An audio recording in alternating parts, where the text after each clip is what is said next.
like to lead the discussion on this? Or should we just start informally? I think Seema should start because it's important to give a perspective rather than, and then of course everybody can certainly comment and add things. That's my suggestion. Okay, so I just came back home, so I'm not putting on the video. That's okay. Yeah. So basically, this book I came across when I was doing dignity therapy, and when we were talking about a lot of about end of life care. So I happened to read about this. While just browsing, I happened to read about this book, The Diving Bell and the Butterfly. It was a book of a 40-year-old gentleman. I'm sure you've all read about it. And it's about being in a locked-in syndrome where most of us would perceive it as, the end of everything. And in fact, it's so ironic that right now we have a patient with locked-in syndrome in the hospital, and the family wants to withdraw ventilatory support for this patient, and we are talking with the family, talking with the neurologist about it. And this book has given me a lot of perspective. When we talk about dignity in life and dignity in death, what this book illustrates is, something that for every individual, we need to know the person before we help them make those decisions about life and death. And you may perceive suffering to be very suffering is very individualistic, isn't it? Even in that body, locked in body, he is able to write so beautifully. There is a lot of humor, and I can understand what Dr. Nagesh is saying, because that subtle humor that is there in those experiences that he explains is very evident. And we know Dr. Nagesh keeps us all in splits most of the time when he talks. So I really can understand what he identifies with in this book also. In addition to the words, as he said, it is a humor. So I think this was a very eye-opening read for me when I read this book. And there are so many things in this book that has really stuck with me, what he says, and I will discuss it later at the end of it. I think it'll be nice to have everybody's perspective, and in the end I will tell some of the things that that I really enjoyed reading. So who wants to go first? Whoever has read. Savita, you're muted. I thought alphabetically is easier to manage. So Archana first. For me, the book throughout spoke about not giving up or keeping one's self active in the head and not bowing down to the situation. So that stood out, and there was a lot of things that were new to me, like the whole picturization of Paris and that whole area. So I got to learn some parts of that, and it was a little different from the other books that we've discussed. I felt it was a little more heavy in a weird way. I don't know why. I felt it was a little heavy, but I enjoyed reading it. So the takeaway for me is never give up and keep fighting. Yeah, thank you. Anik? Yeah, so I think this is the first thing that struck me about this book and the author's position was actually something very similar to the situation that Dr. Seema has just mentioned, in that this would, to my mind, even being exposed to palliative care, such a situation might make a appealing case for euthanasia. And but had that taken place, we would never have this book with all its depth and richness. But the position of the author is that this is taking place in a country which has government-funded healthcare, access to a range of specialists, and the liberty that the patient with locked-in syndrome can avail of these healthcare facilities and stay there for as long as required, which sadly is not the case in our country. So that aspect kind of pained me, that we do not have such access to healthcare facilities where we are right now. And apart from there, there was a couple of poignant statements that the author makes. So in one position, he actually asks, am I there? What is being there? What does the being there mean? So is it just one's mind being functional, or is it the entire person? And while I have actually taken notes on almost every chapter of a statement of race that has meant something to me, I will just cut to the end where he actually makes an appeal to the medical science to continue looking, keep looking for keys that may open this diving bell. So I think those are the key parts of this upon reading this book for me. Thanks. Thank you. Thank you. So Dr. Ashok next. Ashok, sir, are you there? Yes, ma'am. I have gone through the book, and it gives a lot of insight into palliative care and dignity of life. So, I mean, I don't know how to put it all in words, but then it really inspired me. The book has really inspired me. But then as someone was saying, it's a little hard. I mean, the substance is little hard to understand. It takes some time to understand that. That's all I could say about it. I think it's a good book, but then it gives a more insight into the dignity of life. That's what I understand. Thank you. Seema? I just want to add on just a moment before we move on, because when they were talking about dignity, my maternal grandmother has also undergone stroke, and she's also in bed now, bedridden. And so when I was reading, actually I was seeing how much of a similarity that was here, but the approach that the author has, or the position that they have taken, is so very different. And my grandmom also, some days, like how they say, some days he enjoys his bath, and there are some days where he cries. And I'm seeing that also with my granny. Some days she loves being pampered and, everybody taking care of her, but there are days where she gets very upset. So even at a personal level, that was something that connected for me, and how important dignity is at that point of time. Thank you.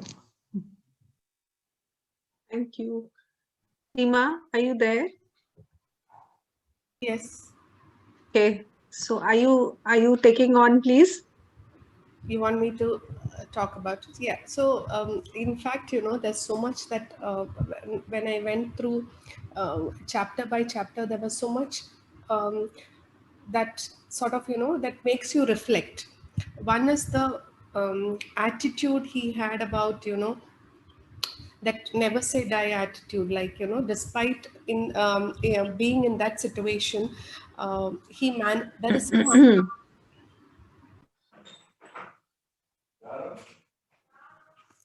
Open the app.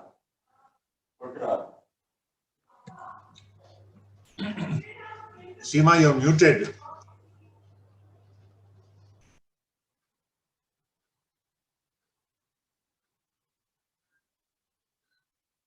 I think she's having internet issues. She's dropped off the call. She might come back. Okay, so shall we call Geetika till then? And Geetika, please share your. Oh, Dr. Seema is back. We'll wait for her then. I think my net is a little going off and on. You continue. I'll come in the end. Okay. So Geetika. Yeah. Good evening, everyone. Dr. Seema ma'am, first of all, thank you very much for introducing us to this beautiful book. So I'm not a very avid reader. And so when the books are small to begin with, so I'm more encouraged to read them. So thank you for that, first and foremost. But this book was a very special read in a way that it represented hope for me completely. What I could see in each and every word was humor and, yes, hope. That is what I would want to say. If someone is in such a condition and can still manage to present it with such a light attitude, such a light heart, to present it to us, and with such good humor, that is something which was very special. The second thing which I would want to highlight is that how a patient sees health workers, which was something which I think all of us should go through once, because that in itself is something which we don't really reflect upon, or maybe we don't really bother to reflect upon. We see ourselves in only one frame, but the patients actually tell us that there are different frames in which we behave with them. So that is another thing which was very striking, and I would want to reflect upon my behavior with my patients from the next time on. The third thing was the way in which a patient who knows that he can't do anything for his children is seeing his children do and grow. That is another thing which I, as a mother, felt really hard. And one last thing which I would want to say is that after reading this book, the only thing that I realized is that we should always learn to count our blessings and our strengths, rather than just going by our small day-to-day weaknesses and wasting our time, effort, and energy on them. Thank you so much, ma'am. Thank you. Thank you. So, Nagesh sir. Yeah, thank you, Savita. See, one of the things that we should also realize is the way this book was written, which is something absolutely bloody phenomenal. Okay, this guy uses his eyes and blinks, and every word, alphabet by alphabet, he blinks, and somebody sits down and transcribes it.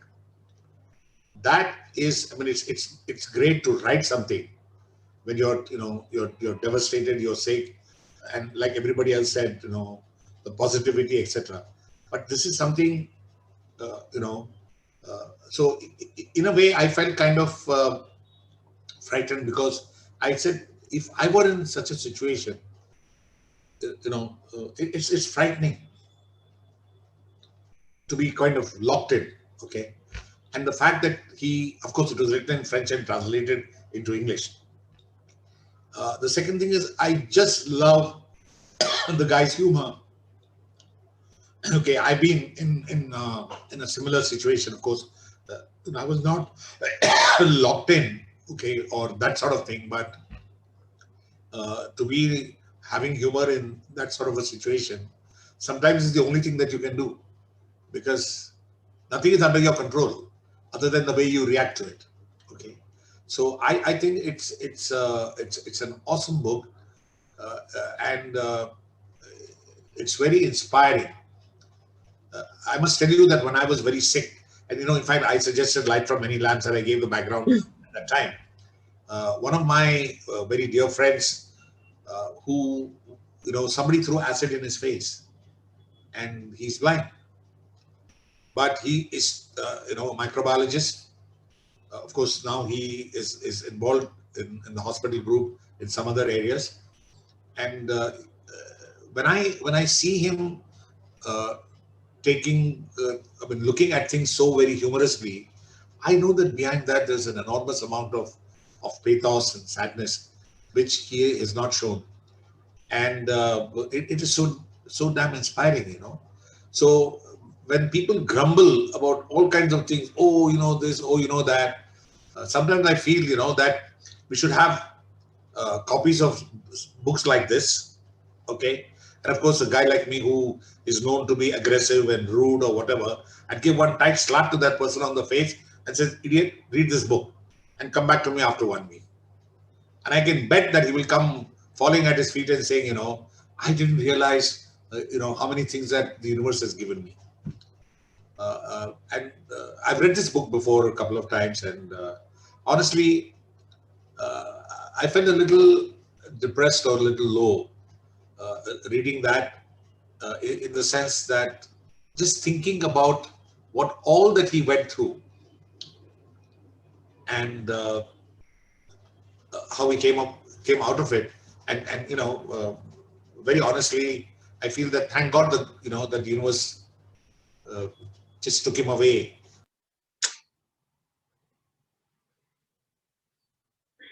Actually, one interesting point is that he died just 2 days after the release of the book. Yeah. About finding meaning and purpose. Whatever situation you are in, if you find a purpose, right, it will keep you alive and help give you the strength to face that particular situation. True. True.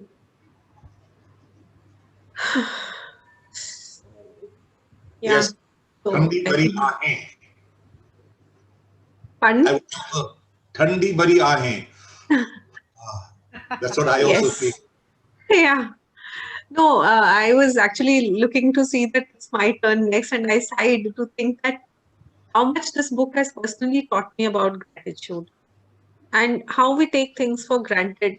I could just picturize this person, and I was thinking of so many patients with paraplegia that we have here, with stroke, who are in our care, and we never really give them a chance. See, in palliative care, we still try to listen to them, but otherwise, whoever talks to the patient, whoever asks them, how was the bath today? How was your sponge? And this person is telling that the bath today on a Sunday, he talks about the bath as being drawn up and quartered. And that really stuck in my mind. And then, oh yes, all the lines in each and every page, the thing, I was telling the children also that he makes you laugh and cry at the same time. One sentence, you are in tears, and the next time, the ending sentence, you're laughing. So it's that beautiful blend of laughing at the situation, being sad at the same time, but still being so brave and so inspiring. Like I have this page open in front of me where he says that, like the bath, my old clothes could easily bring back poignant, painful memories, but I see in the clothing a symbol of continuing life and proof that I still want to be myself. If I must drool, I may as well drool on Kashmir. So that hope and that resilience. But my favorite, personally, that favorite chapter that I found was the lucky day.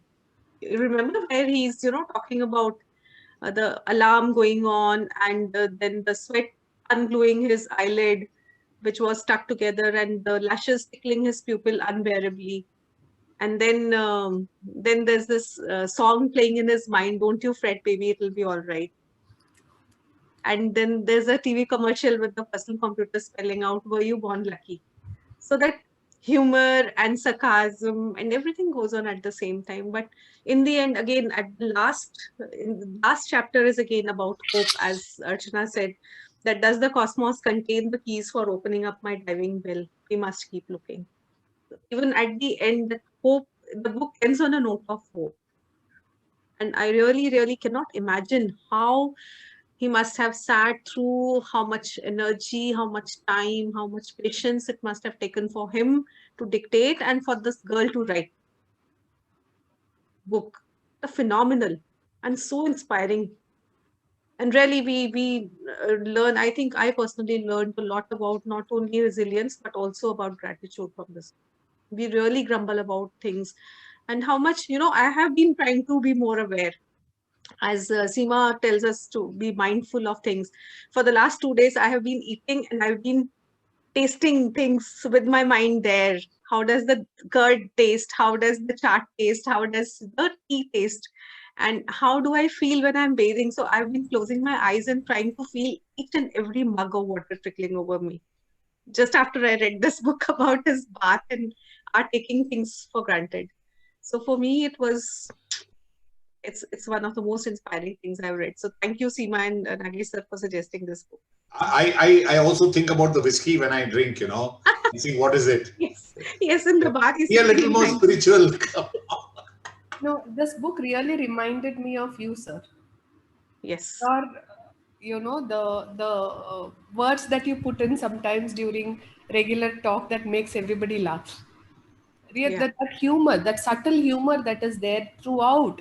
He will talk, as you said, that's something that I liked a lot in this book. Yes. And Savita, I uploaded the screenshot. I've underlined the exact sentence that you have read. I just uploaded the screenshot. I have every chapter, I have underlined and highlighted some sentences which I felt was, which touched me, which I want to revisit again and again. Yes. So this is one of it, is exactly that poem that you sang. If you can just see that, that's why I really liked the way he refers to people also. There is Yes. pimp monk, there is an oaf, there is a, he uses a lot of these adjectives for, humorous adjectives to people. And there is that ophthalmologist, I think, no, who Oh, we yes. Yes. which unspeakable word he uses. And he Yeah. says, and the best part, when he talks about him, he says, "Do you see double vision?" He Oh, says, "Yes, I see not one but two." Yes. Yes. that is was so the word cute. that I was referring to because of the analytical area that I used to deal with very often when I was practicing as a general surgeon. Yeah. That was, I just burst out laughing when I read that. Okay, and the frustration. Yes. And another sentence, Seema, time. He's talking about the time, no, the mysterious paradox of time being motionless here and how it gallops out there. Out. And this, I found it very touching actually. I'll just read that. One was a reminder to all of us. He writes in the wheelchair in that chapter, Yeah. "No one has yet given me an accurate picture of my situation. Hmm. And I clung to the certainty, based on bits and pieces I had overheard, that I would very quickly recover movement and speech." We sometimes, sort of, we don't even tell them what is happening. And we talk to the relatives, it's as though the patients are non-existent Hmm. for us. We do not initiate because it's a very uncomfortable conversation for us, so.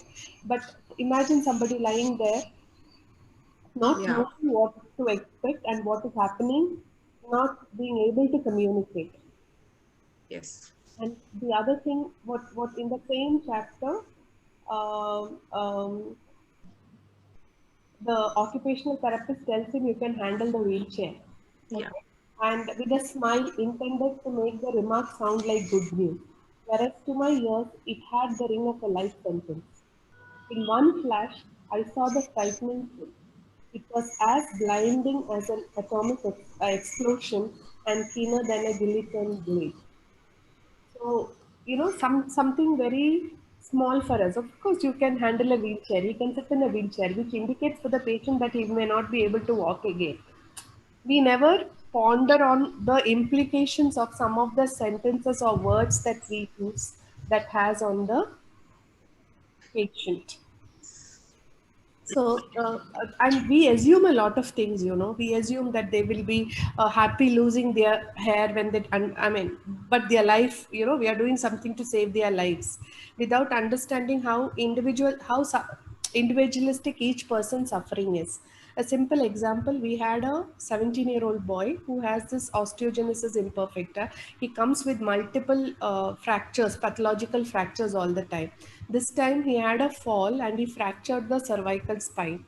Okay, so he was paralyzed from the waist, I mean, from the neck downwards, quadriparetic he was. But he was quite alert, awake as far as it's concerned, and he was on tracheostomized on the ventilator, like TP say ventilated he was. So he couldn't talk. The one day that I went to see him, he kept pointing to his mouth and telling, he was in the ICU with all monitors, his mouth is drying up.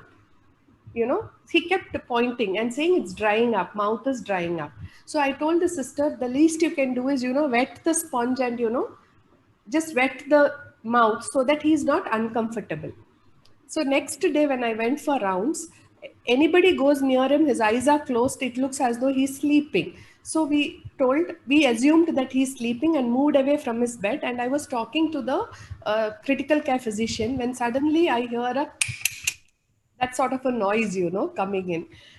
he heard my voice and he immediately recognized me.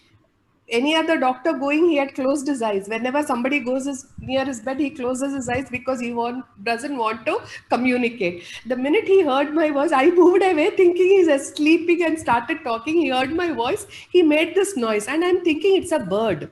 Actually, I didn't realize it was this boy. It was a nurse who told me, "Madam, he's making that noise. I think he's calling you."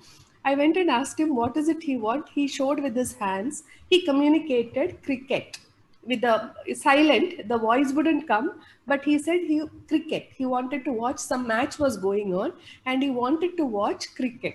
He was not concerned that he was quadriplegic, what was happening to him. All he wanted at that point in time was watch a game of cricket. So we made an arrangement and we ensured that he got a mobile, and somebody, we sort of, the relative could come in and show him that game. So, sometimes just showing that bit of, understanding and I was very surprised because 19-year-old lying down like this, he would be more concerned about what is going to happen to him, but no, he just was very concerned about wanting to watch that cricket as a this thing. So these are the things I think we need to attend to, and this is also what shows us, no, in this book, that Yeah. like, it's very individualistic what they want or what want to do. So like, we never try to find that out as doctors. We just move on. Maybe especially in palliative care, at least we should make that one extra effort to understand what they want and provide it, Yep. I guess. True, Seema. He talks so nicely about his relationships. There's a line there somewhere that there was some with whom I made a connect, the nurse who had a grandchild, and there were some for whom I was just another patient. And where he says I would have cheerfully killed them. That was the second time I heard a patient mentioning the need, the anger, wanting. He was so annoyed that he wanted to kill.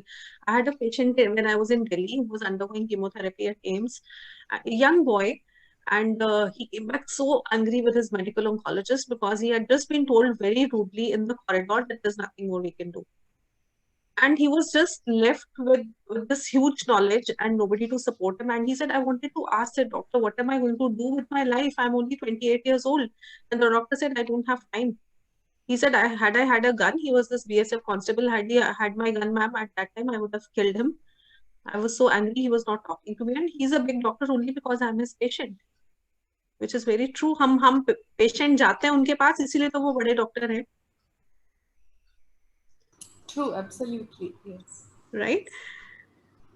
And then again he says, I later on when I came to know about my carers, I was fond of all these torturers of mine.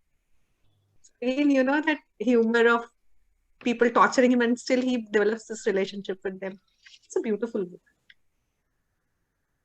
Also, he says, no, he talks about that nurse who comes in and switches off the game, football game, in the soccer game in the halftime. Yes. And goes away. Yeah. No? So, yeah, those small things, that we don't even realize what we are doing. And one thing, Seema, I have put it down here somewhere that when I awoke a real nurse, he feels that there's some light shining in his eyes, and he says that when I awoke a real nurse, some arms was leaning over me, her pen light in her hand, and she says, "Your sleeping pill, do you want it now, or shall I come back in an hour?" That was so funny. She's waking up a sleeping patient to ask if he needs a sleeping pill. And that reminded me, very humorously, Nagesh said, you must listen to this. My mother used to do this so often. My father would come back from hospital and sleep in the afternoon before his evening OPD. And she would be saying something and he would sleep. And she would, move him. Are you awake or are you asleep? And we would be laughing in splits. So he's sleeping. Why are you asking him whether he's asleep or he's awake? Awake. We do so many things without realizing. Can I go, Savita? Yes. Dr. Subhatra, please, we haven't heard your bit. Yeah. I mean, some of the things that I had in mind, I think some of you have already spoken. What I found but please. Amazing too was the fact that with the just the bat of an eyelid, he was able to write a book. But I really appreciate the fact that the a speech therapist has done a wonderful job. You see, he says she's an angel. So that reminds us of the fact that we keep saying what we do in palliative care is adding life to their days than days to their life. But how to add that life? Just a little bit of movement, tapping that which is still left in him. He is able to come out of the book, communicate with the rest of the world. That is itself really very wonderful. Especially now I'm getting into neuro palliative care. So, those people with Parkinson's and dementia, it can be a real challenge. And it's these little things that we must be looking into. Another thing is that, we keep thinking that, caregivers should understand if we tell them that we are doing our best. On the Father's Day celebration, he says, a fragment of a dad is still a dad for the children. So for the caregivers, even the smallest thing matters. So we should look at their perspective also of the patient. They don't give up. We can't expect them to give up either.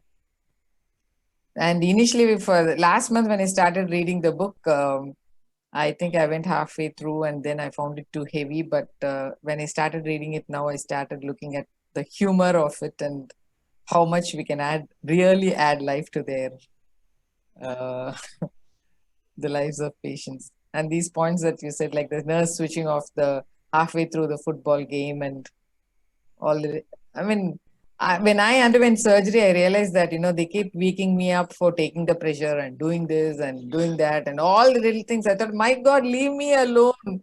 I want to sleep for some time. And then they just want to make sure that we are fine. But post surgery, I was feeling so annoyed that we have to be waking up every hour for them to do something. And can they give the sponge bath a little later because the previous night I hadn't slept that well, and can they postpone it? But then these are the rules of the hospital, so they go by the time rather than the patient wishes and what we really need.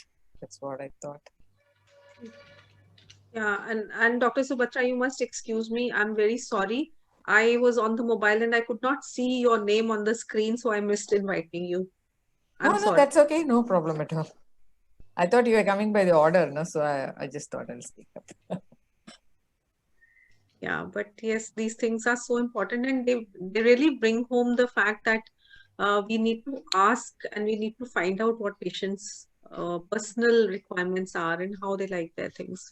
And not only that, it's for us to find out what's the little life that's left behind, rather than look at what is lost.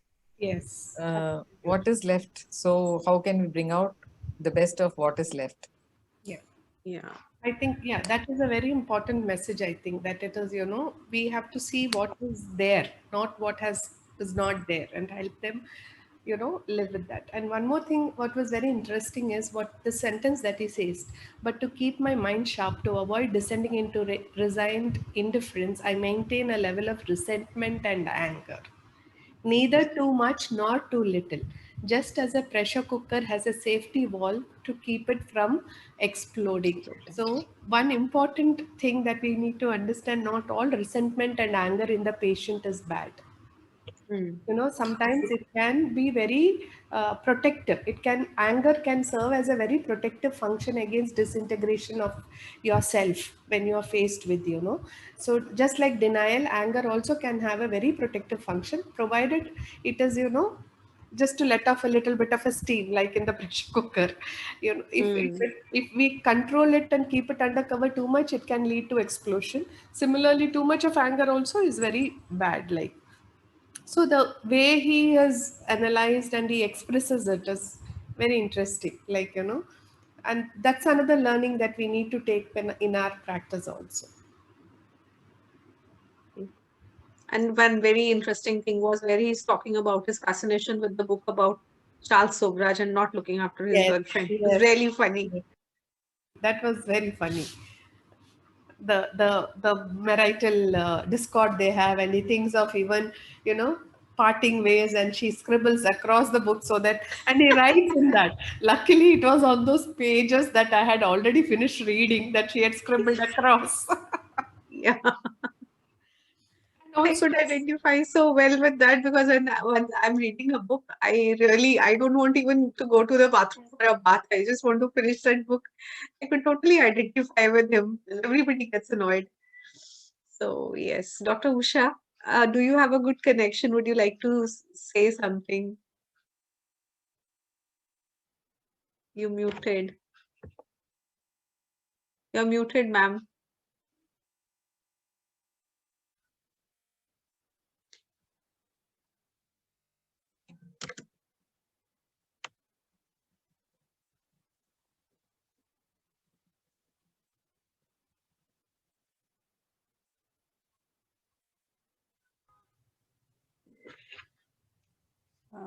This is Archana again. Can I share something?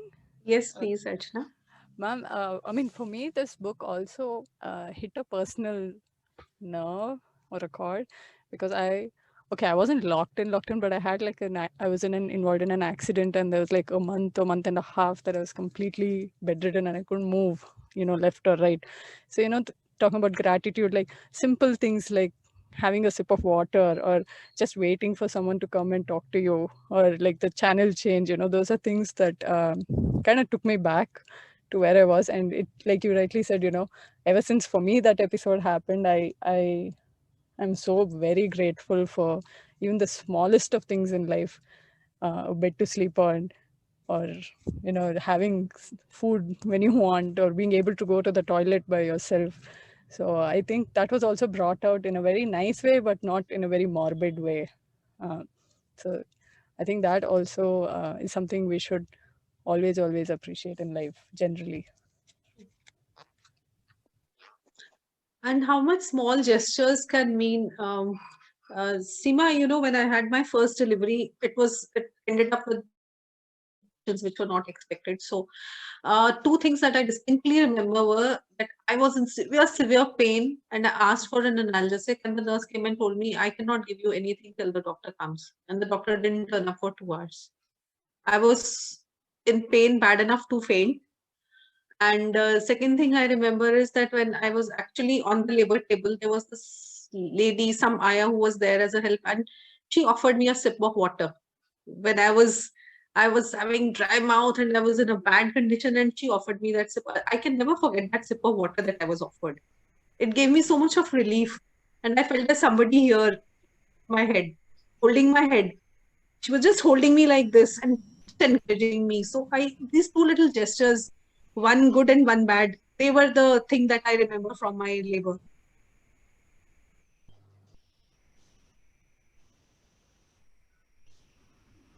I sort of identify with what you say. Sometimes it is those our healthcare system, we are not attuned to the needs of the patients. Things when, as you said, when I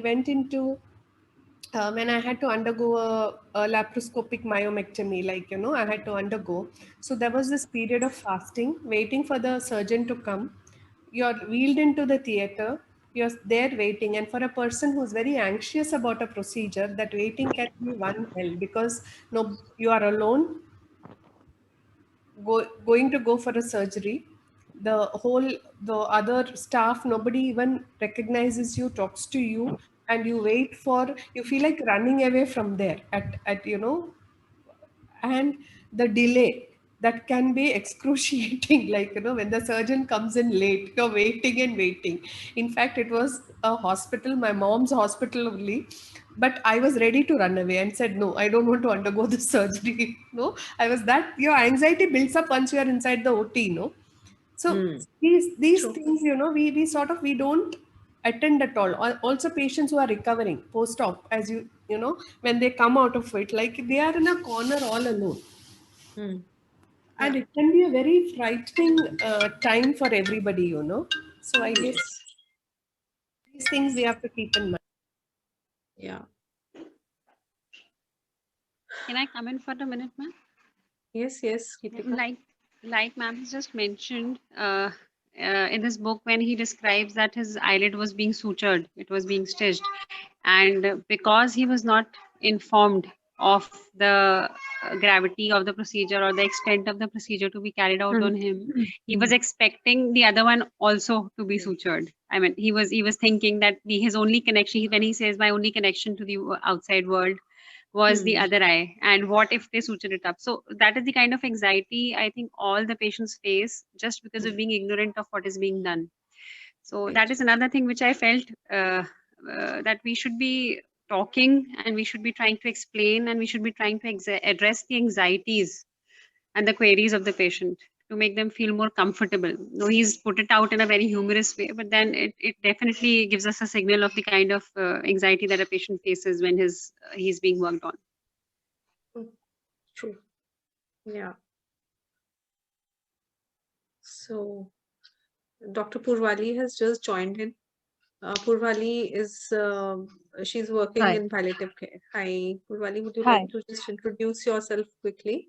Hi, I'm Dr. Purvali Soor. I am based in Nagpur, and I was heading cancer palliative care for Nagpur at Nagpur municipality for some time. And right now I'm just working with the municipality, not doing much palliative care, but then it's if there is somewhere where I can help out, definitely I would. Or if I can switch over to something like that, then I would. So yeah, and I'm also a Commonwealth scholar and in dementia studies. Thank So you. Thank you for taking out the time to come in, Purvali. thank So you. Thank you for inviting me. So I don't think you would have been able to read the book, right? So No. maybe next time, whenever we have this meeting, we'll tell you whenever we have a meeting, so that as and when you feel like you can just join in, right? Yes, definitely. Thank Yes. you so much. I'd love to do that. Thank you.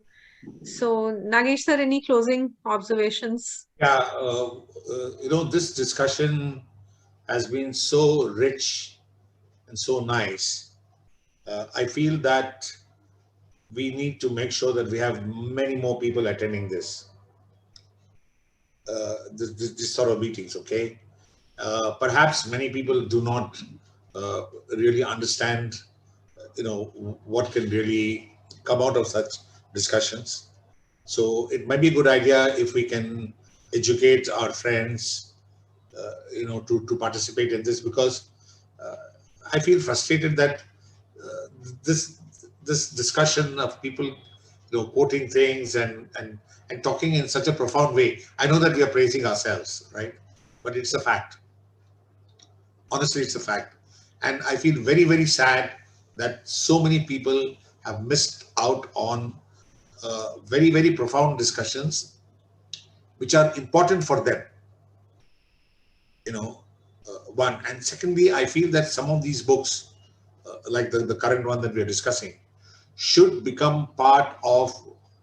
I mean, you can't sort of uh, mandate the whole thing, but in a way, this should be an important sort of prescribed reading for our postgraduates in palliative medicine. We can tell the people who run the fellowships, uh, maybe you and Seema, because I do wield some influence with Cardiff, but we could suggest to them that these are a good books to read.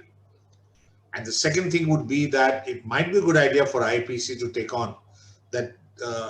I know that you're recording this session, but it's kind of a little disjointed. Could we take up such books, invite people who would have read that book and come and record a kind of a webinar on the lessons that have been learned about it? Okay, so I feel sad that so many people have missed out on this. And in fact, Roop Gursani apologized. He was actually going for a holiday to Goa. So he said, "I'm very sorry, and I will reach home, by the time the meeting is over." So So I think we should really work on that. And, I've really enjoyed myself. Thank you, Savita, for having, got this group together. Thank you, sir. And I've also thoroughly enjoyed myself. And it's a really enriching discussion. And I love everybody who's here. So a very nice, warm, closely knit, informative discussion. But yes, I get your point about, making it more, what should I say, letting more people benefit from it. So let's see, sir, how we can take it together. Take it forward together. Sorry. So thank you, everyone. Thank you very much for taking out the time. And Dr. Shaila, thank you. Thank you.